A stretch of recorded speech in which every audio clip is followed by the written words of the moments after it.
मैं चल नहीं पाता था। इससे पहले मैं दूसरे स्कूल में जाता था। अब मैं उस स्कूल में नहीं जाता। अब मैं आर्मी स्कूल में आया। मैं बस घर में पढ़ा रहता था। फिर मैं स्कूल में आया सीखने, और अब मैं चल सकता हूँ। जिस्मानी तौर से नाखैज बच्चों को अगर तरबियत नहीं दी जाती है तो जाहिर है कि उन्हें मजदूरी या और कोई काम करना पड़ेगा।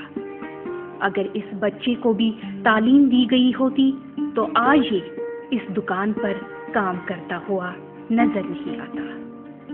अब देखिए ना, यहाँ जिस्मानी तौर से नाखैज एक तालिबा बोर्ड का इम्तिहान दे रही है, जो इस चीज का एक वाजिया इशारा है कि अगर ऐसे बच्चों की तालीम के लिए हम कोशिश करें तो कोई मुबालगा नहीं कि वो आसमान में उड़ान भर सकते हैं। बसीरे तबस्सुम की निगरानी में बने यतीम बच्चों के इस आशियाने के साथ इसमें रिहाइश पजीर लड़कियों के जज्बात ऐसे हैं कि वो अपने घर को किसी की जुबान से हॉस्टल या सेंटर के नाम से नहीं सुनना चाहती। क्या इसको कभी हॉस्टल नाम ना दे, मैं ये सोचती, और कि हमारा घर एक जैसा है और ये कभी बंद नहीं होना चाहिए, कभी भी नहीं। ये सेंटर नहीं है। जब हम बाहर निकलते हैं तो हमें बोलते हैं कोई, आप यतीम ट्रस्ट से हो, हमें बर्दाश्त नहीं होता है, क्योंकि ये यतीम ट्रस्ट नहीं है। ये हम यतीम नहीं है, यतीम नहीं बोलते हैं जिनको माँ बाप नहीं है। यतीम गरीब यतीम उसको बोलते हैं जिसको हाथ नहीं है, टांग नहीं है, उसको यतीम बोलते हैं। हमारे पास सब कुछ है, हम अल्लाह ने हमें बहुत कुछ दिया है। हम यतीम नहीं है, नहीं, ये ट्रस्ट है, ये एक घर है हमारा। इसका नाम है बसीरा तबस्सुम, इसका मतलब है खुशियों का घर।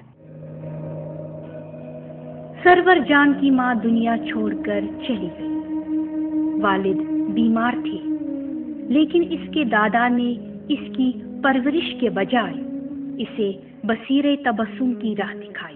मेरी मम्मा की डेथ हुई थी तो मेरे पापा बहुत बीमार थे। मेरे दादा ने मुझे दूसरे घर पे ऐसे ही स्कूल पे एक छोड़ा था, हैप्पी होम करके एक है। तो बाद में क्या हुआ, तो उन्होंने मुझे इधर छोड़ा। इधर इसकी फाउंडेशन होने नई हुई थी, 2002 मई में मुझे इधर डाला। तो फिर मैं ऐसे ही आई। मेरे पापा कमा नहीं सकते थे, फिर इसकी वजह से मुझे इधर डाला। मैं सोचती हूँ कि आगे जाके, जैसे अभी 9th है तो 10th करके मैं पुणे पढ़ने जाऊँ, क्योंकि हमें इधर इस घर की एक लड़की गई है पुणे पढ़ने, 11th में साइंस कर रही है। वैसे मुझे भी आगे साइंस करना है, मुझे साइंटिस्ट बनना है, मेरा फ्यूचर वही है, ताकि मैं आगे पढ़ सकूँ। और मैं सोचती इस घर के बारे में कभी बंद ना होने चाहिए। रूही रशीद के वालिद जब मारे गए वो तब बहुत कमसिन थी। मुसीबतों ने उन्हें हर तरफ से घेर रखा था, लेकिन बसीरे तबस्सुम इनके लिए किसी सहारे से कम नहीं। हाँ, जब मेरे पापा को मारा था तब मैं बहुत छोटी थी। तो मेरा जो भैया था वो मेरे से छोटा था, 10 महीने का था। मैं 3-4 साल की थी। उस दिन पहले मिलिटेंट्स आए, तो जो वो मिलिटेंट थे उन्होंने ही उनको मारा, मेरे पापा को। मेरी मम्मा ने लड़के और हमारे जो बड़ा भैया है उनकी नौकरी दिलवाई, तो उन्होंने शादी करके फिर वो अलग निकल गए। मुझे बसीरे तबस्सुम में बहुत अच्छा लगा। शायद मैं ये नहीं जानती थी कि पढ़ते कैसे हैं।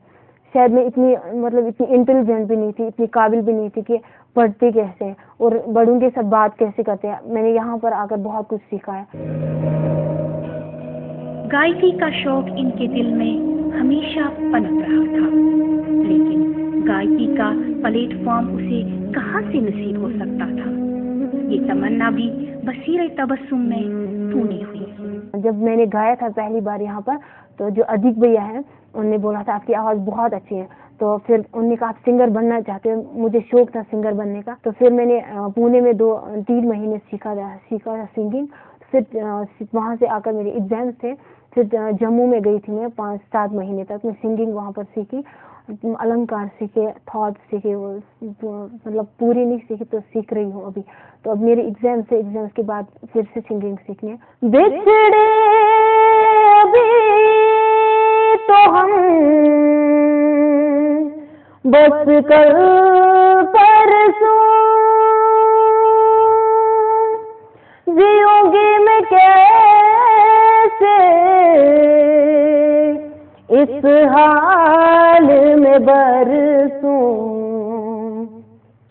मौत न आए तेरी याद क्यों आए, हाय लंबी जुदाई 4 दिनों दा प्यार हो रब्बा, बड़ी लंबी जुदाई, लंबी जुदाई। लड़कियों ने यहाँ आके क्या क्या नहीं सीखा। सुमेरा ने न सिर्फ यहाँ पढ़ना लिखना सीखा, बल्कि फोटोग्राफी का फन भी वो यहाँ सीख गई। उनकी खींची हुई तस्वीर दिल्ली की एक फोटो एग्जीबिशन में पहली पोजीशन हासिल कर गई। मैं 2008 में इधर आई हूँ और मुझे यहाँ पर बहुत अच्छा लगा और मैंने यहाँ पर बहुत कुछ सीखा जो मैंने घर में मैं बात भी नहीं करती थी घर में। जब मैं इधर आई और मैंने यहाँ पर बात करना सीखा, बड़ों को रेस्पेक्ट देना, सब कुछ यहाँ पर मैंने सीखा। और एक भैया है नितिन भैया, उनका नाम है नितिन भैया, उन्होंने हमें फ़ोटोग्राफी सिखाई और मुझे फ़ोटोग्राफी के बारे में कुछ भी पता नहीं था कि कैसे खींचना है क्या है। फिर उन्होंने हमें एक मौका दिया, तो फिर जब उन्होंने हमें ये सिखाया फ़ोटोग्राफी के बारे में जानकारी दी तो मुझे बहुत अच्छा लगा, मैं बहुत खुश हुई। फिर हमें दिल्ली में एग्जीबिशन लगा था हमारा, वहाँ पर हमारा एग्जीबिशन लगा। फिर मुझे वहाँ पर ये डॉक्टर किरण बेदी ने ये मुझे सर्टिफिकेट मिला, फर्स्ट प्राइज़। तो मैंने ये फ़ोटो खींचा था, ये सिलेक्ट हुआ था। बहुत सारे फ़ोटो मैंने खींचे थे, वो भी वहाँ पर थे एग्जीबिशन में। तो फिर मैं वहाँ पर हमें 4 लड़कियाँ थे, तो हमें चारों को ये फर्स्ट इनाम मिला। तो मुझे बहुत अच्छा लगा, मैंने यहाँ पर बहुत कुछ सीखा और मैं चाहती हूँ कि मैं यहीं पर रहूँ और मैं आगे कुछ अच्छा करना चाहती हूँ। और मुझे उम्मीद है कि मैं बड़ी होकर सोशल वर्कर करना चाहती हूँ। मुझे उम्मीद है मैं कर सकती हूँ। विपाशा चक्रवर्ती इस सेंटर को देखकर काफी खुश नजर आ रही है। उन्होंने भी बसीरे तबस्सुम के लिए जितनी मुमकिन थी मदद की। वो कहती है कि वो आगे इन बच्चों के लिए कुछ बेहतर करना चाहती है। इनकी रिक्वायरमेंट जो होती है, जैसे बेसिकली हमको लगता है अभी जैसे हीटिंग डिवाइसेस हैं उसकी रिक्वायरमेंट है। जब एक जनरेटर भी जब देखा जो हाँ यहाँ पे इलेक्ट्रिसिटी की इतनी प्रॉब्लम है तो 28 ने एक जनरेटर इन लोगों को प्रोवाइड किया। उसके अलावा किताबें हैं, उसके खाने पीने की चीज़ें हैं। जैसे हम लोग के यहाँ कोई भी ओकेजन होता है, जैसे किसी ऑफिसर की वेडिंग एनिवर्सरी हुई या बच्चों के बर्थडेज हुए, तो उसको मतलब हम लोग जो है वी इंश्योर जो यहाँ आके हम लोग सेलिब्रेट करें। अभी जैसे 29 जून को हमारी बिटिया का बर्थडे था, तो उसने खुद ही बोला जो मम्मा हम वहाँ जाके अपना बर्थडे सेलिब्रेट करेंगे, हम यहाँ नहीं करेंगे। तो हम लोग आए थे, आके यहाँ पे हमने बर्थडे सेलिब्रेट किया। इन बच्चों ने भी पपेट शो ऑर्गेनाइज किया था।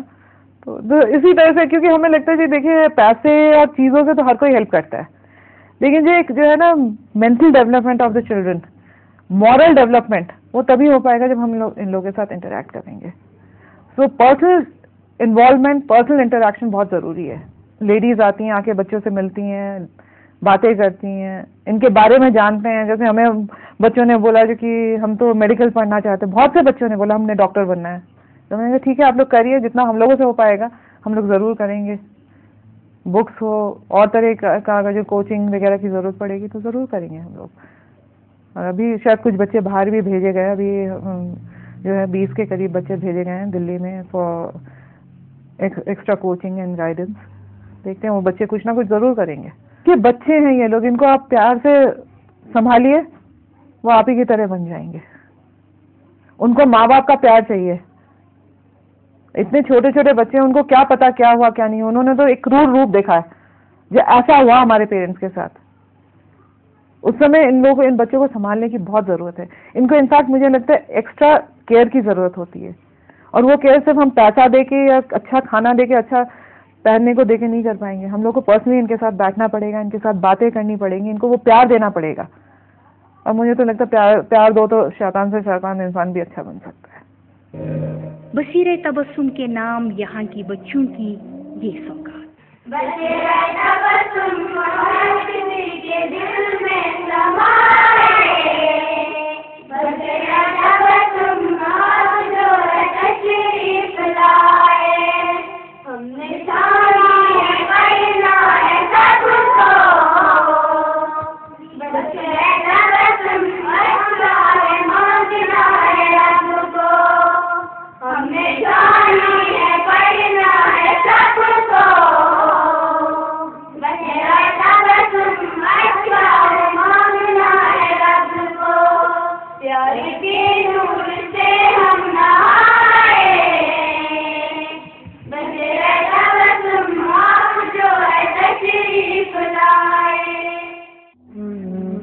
तो हम सबको एक साथ मिलकर ऐसे लोगों के लिए कुछ मस्बत इक़दाम करने चाहिए।